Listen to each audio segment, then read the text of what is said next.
Did you know there are several ways to keep your children entertained by making some fun arts and crafts using everyday household items instead of running to the nearest store?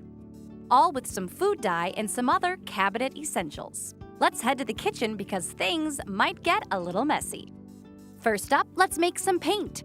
All you need is cornstarch, flour, water, dish soap, and food coloring. To begin, put a half cup of cornstarch in a pot. Add a half cup of flour and a half cup of water.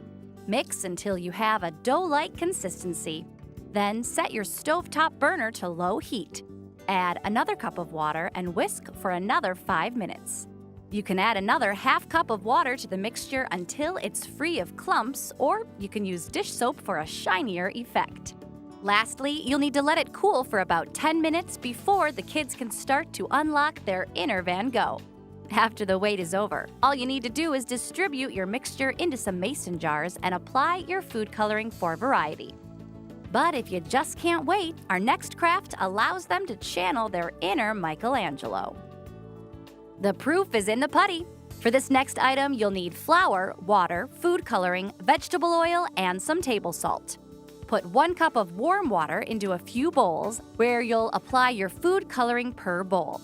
Next, you'll need 2 tablespoons of vegetable oil, 4 cups of flour, and 1½ cups of salt. Make sure to stir this mixture together before applying it to your color mixtures. Again, you'll begin to mix both combinations together until you're ready to smooth out your dough on a cutting board with some flour dusting. Make sure to keep some sandwich bags handy to store your dough so they don't dry out.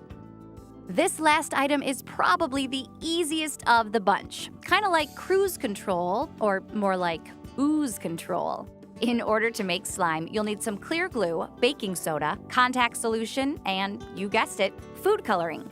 First, you'll add your glue into a plastic cup and add a half a teaspoon of baking soda.